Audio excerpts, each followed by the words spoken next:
સ્વામિત્ર જય સોમનાથ. ઓમ નમઃ શિવાય. પ્રિય મિત્રો, તમારા દિવસ શુભ રહે, મંગલમ રહે. શુભકામના. હું બિલીમરાથી જોગીભાઈ વ્યાસ આપ સૌનું આપણી જગતમાં હાર્દિક સ્વાગત કરું છું. મિત્રો, આજ રોજ જોઈશું આજનું શુભ પંચાંગ. આ તારીખ છે 22/3/2026 ના રવિવાર,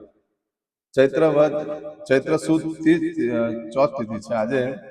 આજની ચોથને વિનાયક ચોથ તરીકે ઓળખવામાં આવે છે. દમનક ચતુર્થી તરીકે પણ ઓળખવામાં આવે છે. આજે વિશ્વ જળ દિન તરીકે પણ આજના દિવસને ઓળખવામાં આવે છે. આજે જોઈશું આજનું શુભ પંચાંગ.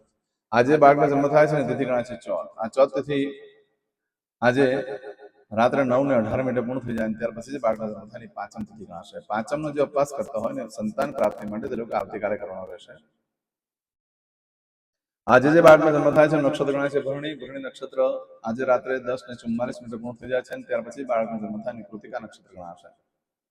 આજે જે બાળકનો જન્મ થાય છે એનો યોગ ગણાય છે વૈધૃતિ. આ વૈધૃત યોગ આજે બપોરે 3:43 પૂર્ણ થઈ જાય છે ત્યાર પછી જે બાળકનો જન્મ થાય વિષકુંભ યોગ ગણાશે. આજે બપોરે 12 વાગ્યા પહેલા મહાદેવના મંદિરે જવાનું. કળશ તાંબાનો લઈ એમાં ઘી ભરી એમાં એક તરભણો મૂકી દો, કાળા તલ મૂકી દો, દક્ષિણા મૂકી એક દીવો મૂકી દો. દીવો ચાલુ કરી હાથમાં રાખો. મંદિરમાં ભગવાન શંકરને પ્રાર્થના કરવાની કે મારું ને મારા પરિવારનું રક્ષણ કરો, દુઃખ દરિદ્રતા ભય રોગ શત્રુ બાધા દૂર કરો એમ કરી મહાદેવને અર્પણ કરી દો. જેને ન કર્યું હોય ત્યાં સુધીમાં ક્યારે પણ એ લોકો આજે કરી શકે છે બપોરે 12 વાગ્યા સુધીમાં. આજે જે બાળકનો જન્મ થાય છે એનો કરણ ગણાય છે વણિજ. વણિજ કરણ આજે 10:38 પૂર્ણ થઈ જાય ત્યાર પછી જે બાળકનો જન્મ થાય વિષ્ટિકરણ ગણાશે. વૈધૃત યોગ, વિષ્ટિકરણ અને ભરણી નક્ષત્ર આ બધા યમના જ છે. એટલે જેનો પણ આમાં જન્મ થાય ચોક્કસ ધ્યાન રાખજો, કરી લેવાની પૂજા વિધિ. આજે જે બાળકનો જન્મ થાય છે એની રાશિ ગણાય છે મેષ. મેષ રાશિનો નક્ષત્ર આવે છે અલય. મેષ રાશિનો સ્વામી મંગળ ગણાય છે. આ મેષ રાશિ આજે આખા દિવસમાં કોઈ પણ બાળકનો જન્મ થાય બધાની રાશિ મેષ ગણાશે. આ મેષ રાશિ 23 તારીખે મળસ્કે 4:15 પૂર્ણ થાય છે એટલે ત્યાં સુધી જે બાળકનો જન્મ થાય બધાની રાશિ મેષ ગણાશે. આ રાશિ તિથિ વાર નક્ષત્ર કરણનું મહત્વ અનેરું છે. જેનો જન્મ હોય એની ચોક્કસ પ્રમાણે પૂજા વિધિ કરી લો જેથી કરીને તમારું જીવન સરળ બની જાય. આજે જો કે મારા સબસ્ક્રાઇબ મિત્ર મારા ઘર પરિવારમાંથી કોઈ પણ સદસ્યની વર્ષગાંઠ છે, મેરેજ એનિવર્સરી છે, બધાને મારી ઘણી ઘણી શુભકામના. તમારા જીવનમાં ખૂબ પ્રગતિનો થાય. ભગવાન શંકર તમારી બધી મનોકામના પૂર્ણ કરે હું સોમનાથ દાદાને પ્રાર્થના કરું છું. અને સવારમાં ઉઠી આજનું સુકન કરી લો, આખું વર્ષ તમારું સુંદર રીતે વ્યતીત થશે. આજના દિવસે જે કોઈ મારા સબસ્ક્રાઇબ મિત્રો કે મારા ઘર પરિવારમાંથી સદસ્ય કોઈ ઇન્ટરવ્યુ આપવા જઈ રહ્યા છે, કોઈ નોકરી ધંધો ચાલુ કરવા જઈ રહ્યા છે, કોઈ રમત ગમતમાં ભાગ લેવા જઈ રહ્યા છે, કોઈ બહુ મોટી ખરીદી કરવા જઈ રહ્યા છે, આજના દિવસે કોઈ યાત્રા પ્રવાસ માટે જઈ રહ્યું છે, કોઈને ઓપરેશન હોય, ડિલિવરી હોય, કોઈ વિદેશમાં જઈ રહ્યું હોય, કોઈની સગાઈ હોય, કોઈની છઠ્ઠીની પૂજા હોય, આ દરેક કાર્યમાં તમને દિવ્ય સફળતા પ્રાપ્ત થાય એવી સોમનાથ દાદાને પ્રાર્થના કરું છું. આજના દિવસે તમે કોઈ પણ કાર્ય કરવા માટે જઈ રહ્યા છો તો સવારમાં ઉઠી આજનું સુકન કરી લો અને પછી નીકળો તો સારી સફળતા મળશે. એમ તમે ઘરેથી નીકળો છો તો આજે રવિવાર છે તો પિતાને વંદન કરીને નીકળો. પિતા ન હોય તો પિતા સમાન વ્યક્તિને વંદન કરો, પિતૃના ફોટાને પગે લાગો. અત્યારે શ્રીરામ ભગવાનને કળશમાં પાણી લઈ એમાં કરણનું ફૂલ મૂકી અને અર્ઘ્ય આપી દો તો એનાથી શ્રીરામ ભગવાન ખૂબ પ્રસન્ન થશે. રવિવાર છે આજે ગાયને જવ ગોળ ને પાણી મિક્સ કરીને ખવડાવી દો. એનાથી દરેક ગ્રહો તૃપ્ત થાય છે અને દરેક દેવતાઓ પણ તૃપ્ત થાય છે અને તમે યશ કીર્તિ અને પ્રતિષ્ઠા પ્રાપ્ત થશે. આજના દિવસે આખા પરિવાર સાથે બહાર ફરવા જવું જોઈએ, મિત્ર વર્ગ સાથે, તો લક્ષ્મીદેવી ખૂબ પ્રસન્ન થાય છે. આજના દિવસે કોઈ પણ કાર્ય કરવા માંગો તેના માટે પણ ચોક્કસ શુભ સમય છે. આપણે જોઈ લઈએ. આજે સવારે 7:30 થી બપોરે 12 વાગ્યા સુધીનો સમય શુભ રહેશે. એ જ રીતે બપોરે 1:30 થી બપોરે 3 વાગ્યા સુધીનો સમય શુભ રહેશે. એ જ રીતે સાંજે 6 થી રાત્રે 10:30 વાગ્યા સુધીનો સમય શુભ રહેશે. આવતીકાલે મળસ્કે 1:30 થી મળસ્કે 3 વાગ્યા સુધીનો સમય શુભ રહેશે. આવતીકાલે સવારે 4:30 થી સવારે 6 વાગ્યા સુધીનો સમય શુભ રહેશે. આ સમયગાળા દરમિયાન તમે કોઈ પણ કાર્ય કરો છો તે કાર્યમાં દિવ્ય સફળતા પ્રાપ્ત થઈ શકે છે. પરંતુ મિત્રો આજનો દિવસ અશુભ છે કોઈ પણ કાર્ય કરવા માટે.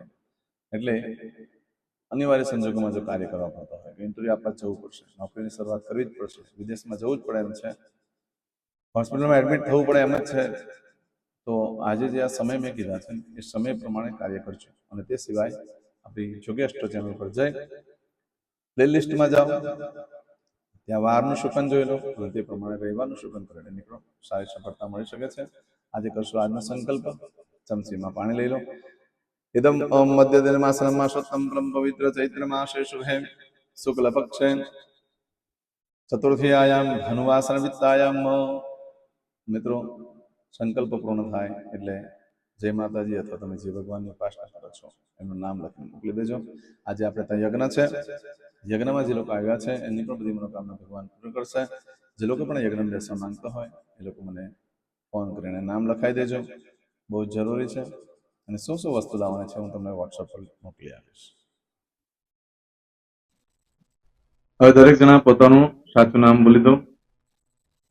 તમારું ગોત્ર ખબર હોય તો ગોત્ર બોલી દેવાનું. પછી બોલવાનું છે અહમ, મમ, આત્મન, શ્રુતિ, સ્મૃતિ, પુરાણોક્ત, પુણ્ય, ફલ, પ્રાપ્તિ, અર્થમ, અપ્રાપ્ત, લક્ષ્મી, પ્રાપ્તિ, અર્થમ, પ્રાપ્ત, લક્ષ્મી, ચિરકાલ, સૌ, રક્ષણાત્મક, લોકેવા, સભાયામ, રાજદ્વારે, વ્યાપારે, વિદ્યા અભ્યાસે, દેશે વિદેશે, સર્વત્ર, યશ, કીર્તિ, વિજય, લાભાદિ, પ્રાપ્તિ, અર્થમ, મમ, અખિલ કુટુંબસ્ય, આયુ, આરોગ્ય, ऐश्वर्यादि, प्राप्ति, अर्थम, मम, जन्म, समय,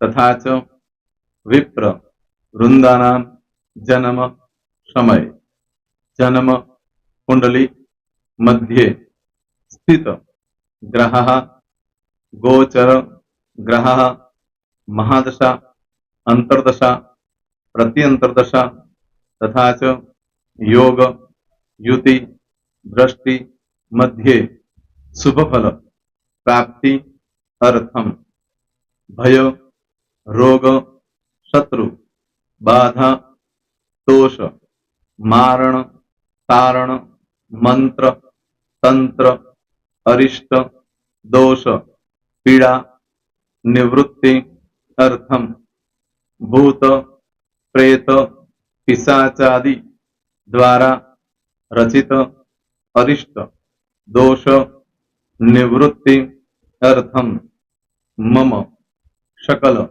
मनवांछित फल. હવે તમારા મનમાં જે કઈ ઈચ્છા હોય તે બોલી જવાનું.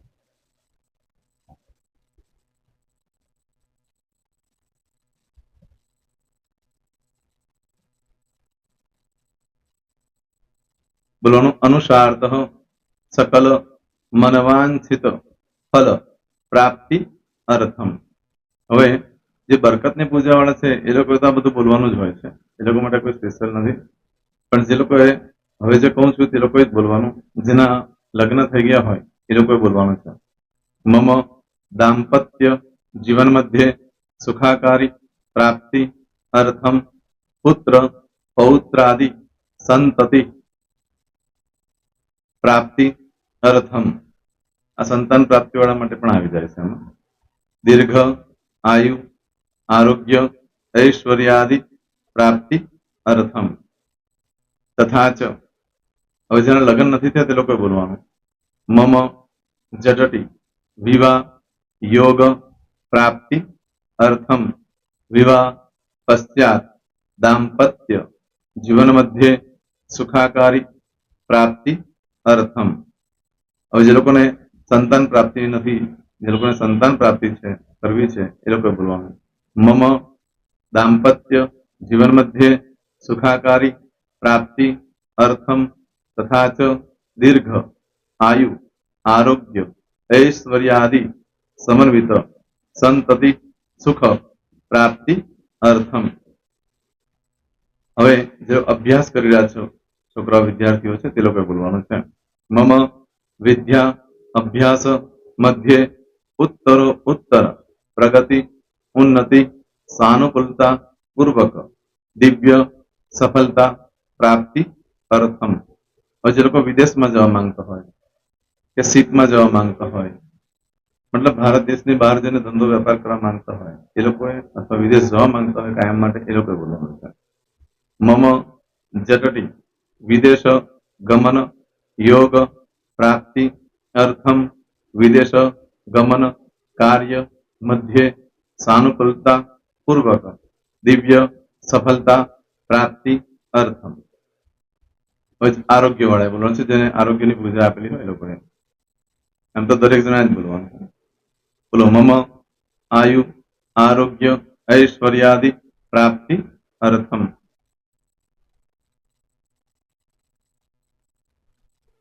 હવે દરેક જણા બોલવાનું. સકલ મનવાંછિત ફલ પ્રાપ્તિ અર્થમ અદ્ય દિને